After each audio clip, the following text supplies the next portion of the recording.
What is going on, everybody? Welcome back into TTP Sports. Phillies dropped the second game of this series to the Boston Red Sox. They lose by a score of 8-6.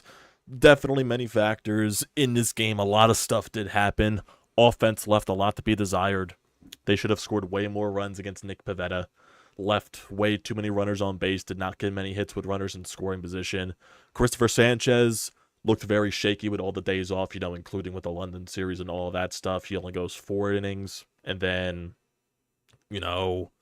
just can't really, a couple of innings, he gets out in some jams, but then, the one jam he can't get out of, that's really the heartbreaker right there. And then the Phillies just couldn't add on to their 4-0 lead, and that's, when Cristopher Sanchez is constantly getting into trouble, when your offense can't top out anything, that's, when Boston's going to make it pay for those mistakes. And that's exactly what happened here. Ruiz came in after Sanchez in the middle of that 4th inning, 5th inning, whichever inning it was. He wasn't able to get an out, basically, to try to save off the damage. And,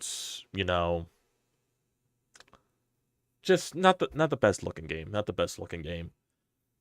I think I put more blame on the offense in this one than the pitching, in my honest opinion, because I think if you put more runs on the board, I don't think Cristopher Sanchez blows up as badly as he did, or the bullpen blows up as badly as they did.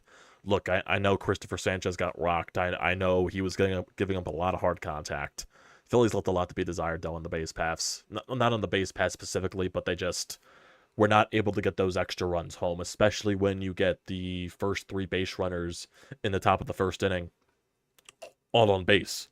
So Kyle Schwarber, he leads off with a walk, Nick Castellanos doubles, and then Bryce Harper reaches in on an infield single, booted by the first baseman of the Boston Red Sox. A run scores because of that. Then Alec Bohm strikes out against Nick Pivetta. Alec Bohm is really going through it, and I'm definitely going to get more into Bohm on this, because Alec Bohm has not been good basically for a month and a half at this point. He has been very feeling it at the plate. He has not been the same with runners in scoring. He just has not been the same hitter basically since April, when he was, he still tops in the league in RBIs. Basically, he's around there, but, nowhere close to the production that he was doing in the beginning of the season, basically throughout the entirety of April. And that's definitely worrisome. Do I expect him to bounce back? Yes, I do, but he's really going through it, and you can see in his body language, it's just not the best. Then Stott, he grounds out into a fielder's choice, which does score another run, but still 2 runs on the board. You get the first 3 runners on base, your first 3 batters on base. I feel like you could have put more on the board there. Cristopher Sanchez in the bottom of the 1st inning, he gets a 1-2-3 basically because Tyler O'Neill got thrown out trying to turn a single into a double, so that was a mistake by him. Phillies, 2 base runners in the top of the 2nd inning with 2 outs. They can't do anything there. Cristopher Sanchez, he gets a 1-2-3 technically after a double play in the bottom of the 2nd inning. So he's allowing base runners, but he was getting out of those innings. Top of the 3rd, Bryce Harper leads off with a walk. Alec Bohm grounds out into a fielder's choice. So Alec Bohm not being productive once again. Bryson Stott walks. Whit Merrifield will also get into Whit Merrifield eventually. He bloops a single down the right field line, which does score a run, makes it 3-0, and then David Dahl doubles off of the Green Monster, scores another run there. So you got runners at 2nd and 3rd base with 1 out, and the bottom of your lineup couldn't bring in more runs. Marchand strikes out, and I believe this was a long at bat from Marchand. Yeah, 9 pitch at bat, 3-2 count, fouled off some pitches, and he just looked at the fastball right down the middle of the plate for strike 3. Then Rojas grounds out to end the inning and can't get anything else there. Cristopher Sanchez does get into a jam in the bottom of the 3rd inning. He gets the first 2 guys out, but then he walks someone and reaching in on an infield single, and then a wild pitch allows the runners to advance, but then he manages to get Rafe Snyder to strike out to end the inning, so no harm done there. Top of the 4th inning. This is where it kind of really came down for the offense. Nick Castellanos hits a triple. Nick Castellanos hits a triple to right field. Right fielder for the Red Sox overplays it, trying to dive for the ball, goes all the way behind him to the back wall, and Castellanos gets a triple out of it. Yes, you can also say if there was a faster runner on the base paths that wasn't Castellanos, it probably would have been an inside the park home run. And maybe could Dusty Wathan maybe try to risk waving him home to maybe try to do something there. But at the end of the day, it's a triple for Castellanos with 1 out. You have Bryce Harper up next, Alec Bohm up as well. They don't do anything. They both strike out against Nick Pivetta. Bryce Harper stares at a pitch right down the middle of the plate, not sure what he is looking for in that instance. He strikes out. And then Alec Boehm strikes out basically on 4 pitches, 0-2 count. Just not a competitive at bat at all. He had pitches to hit, and Alec Boehm's really going through it. And then the Red Sox, they get on the board in the bottom of the 4th after a Devers triple. Cristopher Sanchez, he walks Wong, and then Westbrook hits a sacrifice fly, which scores the first run for the Red Sox, but then Sanchez gets out of it, limiting the damage. Still a 4-1 lead. Phillies go down 1-2-3 in the top of the 5th. Bottom of the 5th. This is where everything really breaks down for the Phillies pitching here. 2 leadoff singles right there against Cristopher Sanchez, and then an infield single, which really just kept the inning going right here. It was a terrible play by Whit Merrifield. Ball hit up the middle. Merrifield makes the play on it. He forces the throw over the first base. Wasn't a good throw. Spikes it in front of Bryce Harper. He can't scoop it. Goes to the backstop, and it scores 2 runs because of that. And it suddenly becomes 4-3. Rob Thompson elects to take Cristopher Sanchez out. And yes, you can also make the argument that, okay, Rob maybe should have taken Cristopher Sanchez out. Maybe not even to start the 5th inning. Maybe just because he was getting whacked a little bit with the, just a lot of hard contact against him. Maybe you could have made the argument to get someone up in the bullpen earlier, maybe get a Spencer Turnbull up earlier so he comes out in a clean inning or something like that. Sadly, that isn't the case. Rob brings Ruiz out of the bullpen, instantly allows a single, which gets Duran to third base, then a sacrifice fly, then Devers strikes out, Wong singles, and then Valdez doubles to score 4 runs for the Red Sox, and they take a 6-4 lead. So, 5 unanswered runs in that bottom of the 5th inning. Top of the 6th for the Phillies to go down 1-2-3. Spencer Turnbull comes out for the bottom of the 6th, leadoff walk to Dahlback, and then Hamilton hits a home run, makes it 8-4. 7 unanswered runs right there for the Red Sox in 2 innings. So, yeah, not the finest day for the Phillies pitching, which is the first time in a while, basically. Yeah, I know you could say what happened against the Mets in that Sunday game against London, but, rocked this badly, when they're giving up so many runs. I think Matt Gelb even said that this is the first time the Phillies had trailed by 4 in, the past 20-something days. So that's even an unreal stat to even think of right there. Then, top of the 7th inning, Phillies try to chip back into the lead. Castellanos leads off with a walk. He gets to second base on a wild pitch during the Alec Boehm at bat. Bryce Harper, Alec Boehm, they don't do anything. Bryson Stott hits a double to score. Castellanos makes it 8-5. Bottom of the 7th inning, Turnbull still out there, not looking the best. He loads the bases up. Seranthony Dominguez comes in, gets some great work out there, and he gets the last 2 outs without any damage crossing home plate. So huge stuff there by Seranthony. That is very huge in terms of Seranthony just still gaining that confidence and not blowing up when he's on the mound. But not the best performance from Turnbull either in today's game. So that is definitely something. It's a whole conversation with Spencer Turnbull right now. Just, him being screwed over by going back to the bullpen and taking away from the starting rotation at the end of the day.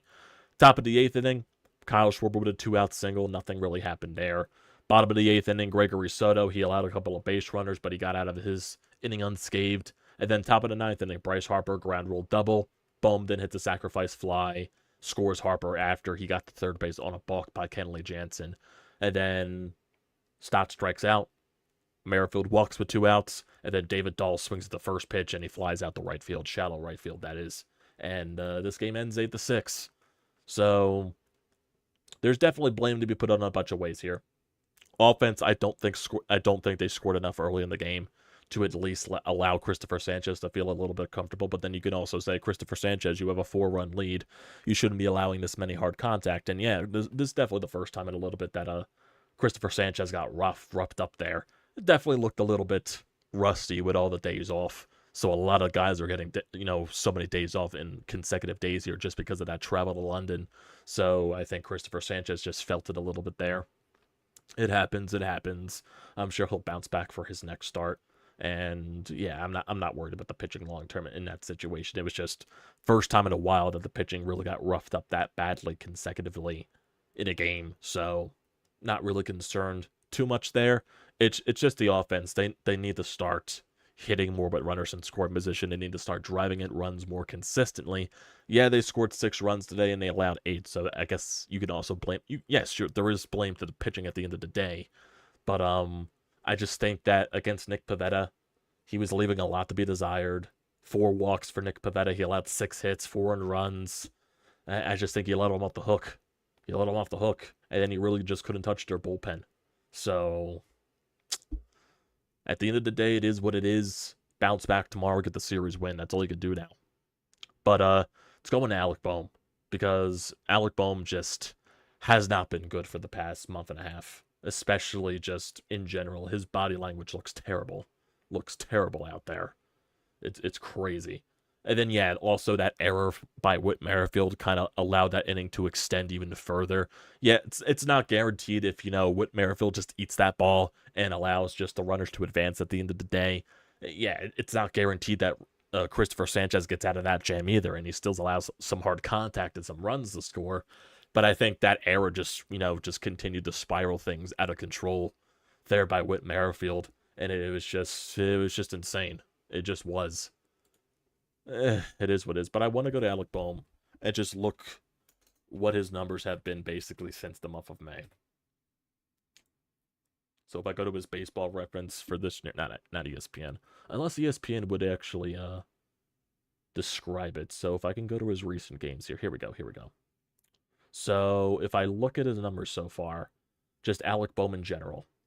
So Alec Bohm in the month of April, he batted .370 with a .448 on base, a .630 slugging, and a .1078 OPS. Obviously, for Alec Bohm, those numbers are going to come down. And they eventually started coming down steadily. Definitely, they started coming down steadily. So on the 1st of May, his average was at .362. He ended the month of May with an average of .307. That really showcased to you how much he struggled in the month of May. He batted .243 in May with a .279 on base, a .369 slugging, so he just was not getting extra base hits. He was not getting on base, and a .648 OPS. It's just completely gone downhill so far for Bohm, and so far to start the month of June, he's batting .182 with a .229 on base, a .303 slugging, and a .532 OPS. And just look at his average right now from the 1st of May to June 11th today. Like I said, on the 1st of May, his average is at .362. It's dropped all the way down to .290. That's how much he's been struggling. Struggling mightily. And he's also very struggling mightily with runners in scoring position. He definitely is. How many RBIs did he have in the month of April? He had 28 RBIs in April. He had 17 RBIs in May, and so far in 8 games in June, he has only 4 RBI. Not doing good. Look at the month of April. There was a lot of multi-hit games in there. He was basically just hitting consistently in every game in the month of April. Then to start May, he hit in every game basically, but then it just started to die down. You saw a lot of more one-hit games, a lot of no-hit games, some over days, and then basically for the month of June so far, he has 1 2-hit day. He has 1 hit, and he has 3 1-hit days mixed in there. So in 4 of the so many games in the month of June, he only has those hits, and then the rest he went 0 for. So he's going through it right now. He 100% is going through it right now. I want to see what his numbers were last year throughout this time. So what did he bat in the month of April last year? He batted .257 in April. And then when he got to May, batted .253. Then when he got to July, when he got to June, he batted .286. Because I'm assuming he got injured in the mix there. And then in the month of July, he batted .337. Month of August, .260. So July, I think, consistently is his best month of his career. In the playoffs, he batted .239. What else? No, it's just I think with the offense right now and the runners in scoring position, I think it really starts with Alec Bohm, because Alec Bohm today, he went 1 for 2, 0 for 3 actually, with runners in scoring position. Rojas 0 for 1, Marchand 0 for 1. You're not really expecting those guys to hit with runners on. Merrifield, he went 1 for 1. Stott 1 for 2. Dahl 1 for 2. Castellanos 0 for 1, and Harper 1 for 2. Bohm needs to get hits there when he has all those chances with runners on, and he's one of our best run producers. He needs to start producing again. But like I said, I think it starts with Bohm. Why we're not seeing the Phillies hit with runners in scoring position consistently? It's because of Bohm. And he needs to find a way to turn it around. It's bottom line there. It all starts with Bohm. He's been hitting that cleanup spot for a reason. And who knows, maybe does Rob Thompson decide to maybe flip him a little bit in the lineup? Just, because he's not feeling any confidence, maybe you move him down into the lineup to where he could find his confidence again. Because right now, Bohm's average has dropped to 286 after today's game. He went over 4 RBI on a sac fly, and he struck out twice. His body language at the plate just looks terrible. It looks terrible. He's just insanely frustrated. He's not seeing the ball well, and he's just trying to do way too much at the plate. Trying to do way too much at the plate. So, that's it right there. The top of the lineup, they did their jobs today. Kyle Schwarber 1 for 3, Nick Castellanos 2 for 4, Bryce Harper 2 for 4. Yeah, Bryce Harper did have a chance with Castellanos on third base, so that definitely stings there. He has an RBI in there as well. Bryson Stott had 2 RBIs today. He went 1 for 4. Merrifield 1 for 3, but he also had that terrible RBI. Dahl, he went 1 for 5 with an RBI. Marchand 0 for 4 in his season debut, and Rojas 1 for 4. Yeah, Bohm's numbers have just like steadily declined, because his on base is now 341 and his slugging is 456. He's not getting extra base hits. That's the thing. He's not getting extra base hits. He's just getting singles. Not getting It's either sac flies or singles for Bohm. He's not getting extra base hits, and he's not hitting for power. That's the problem right now with Bohmer. He just can't do it. He's just not doing it right now, and I think that's the biggest right now difference in this offense. You know what I mean? Kyle Schwarber, going through the lineup once again. It is what it is. A game like this happens. Move on. And tomorrow, yeah, it definitely is a tougher game tomorrow. That's why I was more adamant of them winning today than not. But also the Braves lost their 5th in a row, so I guess that doesn't harm you in the standings-wise. You're still 10 games ahead of them because the Braves have just been very putrid lately.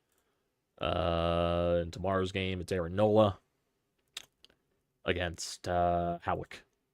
Aaron Nola against Tanner Howick. He is 6-5 with a 1.91 ERA. His record-wise, win-loss record, maybe that just goes to show you that the Red Sox don't score that many runs for him. Even though, okay, so looking at his last game, I just want to see all of his games that he's pitched so far this year. He's 6-5, so he wins games, but I guess maybe that he has that one game where the team doesn't score for him, and then he just allows that one big hit to happen. The offense definitely needs to come through tomorrow. Offense needs to come through tomorrow. Aaron Nola, you do your thing. Offense needs to score. That's the bottom line. That is the bottom line. Got to win this series, in my opinion, because definitely don't want you going a little bit cold going into Baltimore, because that is going to be a very tough series. So that's what it is right there. And if you want to look at the standings right now, if you want to, Phillies, they are 46-21, 7-3 in their last 10. People will find ways to overreact after this game, but just because that's Phillies fans. They're still 10 games above the Atlanta Braves. They're 35-30. They've lost 5 in a row. I believe that's the first time they lost 5 in a row since 2017. I believe I saw that stat on Twitter. So yeah, the Braves are just really going through it. Nationals, they're 32-35. Honestly, you could say the Braves are closer to the Nationals than they are the Phillies right now, and that's wild to even think about there. But yeah, this happens. This happens. I even said coming into this series, Boston, they're a team that can beat the Phillies. I think their record for Boston, that is, I think their record is just the way it is just because they play in the AL East, if I'm not mistaken. What's Boston's record versus their own division? So they've only played the division, Boston. They've only played the AL East 14 times, 13 times, I believe, if that's the case. If that's what I'm adding up correctly, I think 13. Yeah, they're 5-8 against the AL East. They're 7-11 against the Central. They're 9-4 against the West. They're 13-11 in interleague games. We'll see. We'll see. But like I said, Aaron Nola tomorrow has been pitching very well as of late. We'll see what he's like after all the extended rest going into this game. So when was the last time Nola pitched? Was it that final game against Milwaukee, I think? If I'm not mistaken. That final game against Milwaukee? I think it was. Nola. I think his final game. Yeah, it was that final game against Milwaukee when the Phillies swept them. Went 7 innings, allowed 2 hits, struck out 5. Really good performance there from Nola. Tomorrow's going to be really hot tomorrow as well, so maybe that bodes well for Aaron Nola. We all know he likes to pitch in the heat. But tomorrow it is a night game. It's not an afternoon game, so we'll see what happens there. But I trust Aaron Nola. The offense needs to hit. That's what it needs to be. Offense needs to hit. Offense needs to hit. That's it. That's it from that standpoint. Just not the best looking game. Cristopher Sanchez got rocked up a little bit, and the offense left a lot to be desired against Nick Pivetta. Kind of upset about that. Left a lot to be desired. I do think the offense is kind of going through it without Trey Turner. I think now they're officially starting to feel the effects from the injuries. So not because, and today wasn't the best lineup in the world either, and they still had all these chances. So, hey, they'll be fine. They'll be fine. I think once the lineup starts to get healthier, when you add Turner back, when you add Marsh back, I think the lineup will start to produce more, and because that just makes your lineup even deeper. And honestly, you can even say that Bohm's been struggling since Turner went down with the injury. So maybe that correlates there. Who knows? But that's basically it there. No ground lost with the Braves. So anytime the Braves lose and you lose at the same time, yeah, it's definitely a missed opportunity just to put more ground from them. But still 10 games above them at this point, so can't ask for anything else much more, I guess, at the end of the day. But I don't think there's anything else on Twitter in regards to this game, if I'm not mistaken. I don't think there is. Don't think there is.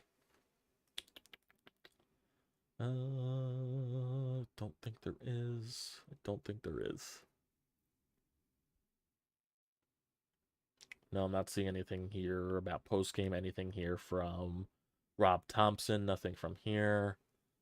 No, I don't think there's anything else. Yeah, so the Braves, they tied it up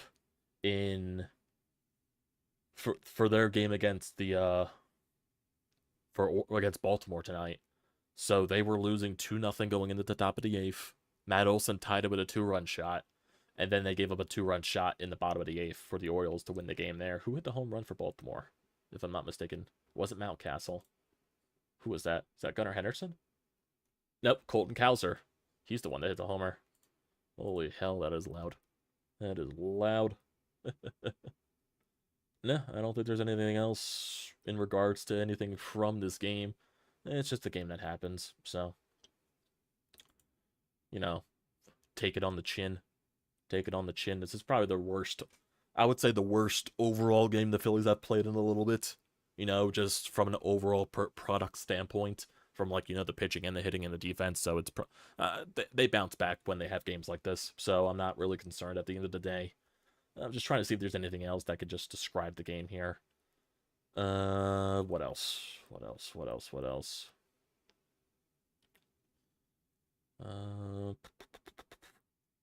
First time Cristopher Sanchez had allowed 4 earned runs in a game since April 29th. So that really shows you how good Cristopher Sanchez was going. Wednesday's game marks the only the 9th time this season the Phillies have lost while scoring 4 runs or more. 4 of them have come within the last 2 weeks. Okay. I do think that's more on. I'm trying to think. Scoring 4 runs or more. They did lose a few games in extras. They lost that game against the Mets in today. So, what are you gonna do? It's basically it there.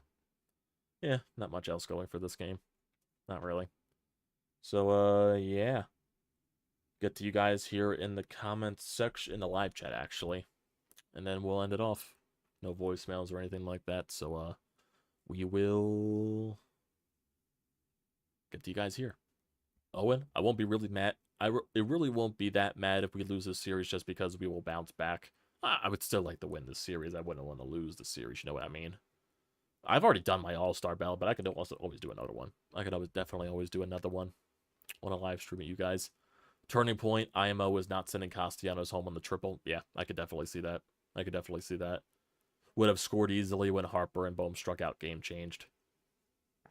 I was getting so hyped watching Casty run the bases wide, didn't they have to hold him? If it was a faster runner on the base paths, they would have sent him home. If it was a faster runner. If it was Harper, he was 100% going home. Stott, 100% going home. Merrifield, 100% going home. Rojas would 100% going home. It's just, unfortunately, it was just a situation that Castellanos. And it also hurts from the fact that they bobbled the ball on the transfer back to us to the infield. So that kind of could have made it easier for Castellanos to score on that fact. And, Dusty just held him. Didn't think it was good enough to send him. Finally, they screwed Spencer Turnbull. Has sucked in the pen from day one. I wouldn't say he sucked every time. He had that good performance against St. Louis. So, but yeah, mainly it hasn't been the best from Turnbull. The Turnbull move was terrible. Hasn't pitched in 11 days. What should have been done with Turnbull this home time is, yeah. That's definitely going to be the biggest, issue with a lot of it was, how the Phillies have done with Turnbull. Phillies don't hit. It seems that the Phillies don't hit home runs. I don't think that's been the case this year. I think they've been able to win in many different ways this year. I just think this happened to be the case today. They just weren't able to get those extra hits. Rojas, I'm sure, burnt out with this guy. Rob will play him to death. Well, not really. I don't think he's played them to death. Who else does he really have? Because if you put Pache in center field, yeah, Pache still a good defender, but not really anything else with the bat. Rojas is a better hitter than Pache is. Like, Rojas, what is he giving you on the year, batting-wise? Hitting average-wise? Rojas is batting 232. Batting 232. Bro, if you told me at the beginning of the season that Rojas would be like a 230 hitter, I'd be perfectly fine with that. Perfectly fine with that. He's like getting a hit at least every other game or something like that. And he has chipped in some RBIs here and there. He hasn't been all bad. But I still do think they upgrade the outfield position, no doubt. There are so many rumors out there to where I believe that they just do it regardless. And yeah, all the Luis Robert ties and everything like that, they're going to make an upgrade in the outfield. I ensure you that. I ensure you that. But yeah. Just not the best product today. It happens. Well, I expect this team to bounce back tomorrow. Aaron Nola on the bump. Offense does need to hit, though. Tanner Howick has definitely been very good this year, so it'll be tough, but they got to do it because they put themselves in this position. So, yeah. Just bounce back like you've always been doing this year. So, that'll do it for tonight, everybody. I appreciate you all for tuning in as always, so do not forget to leave a comment in the comment section down below. Don't forget to drop a like. Don't forget to hit that subscribe button. It does me a great deal of service. And also use the code TTPSPORTS, $20 off your first purchase at SeatGeek. Great deal. Don't pass it up.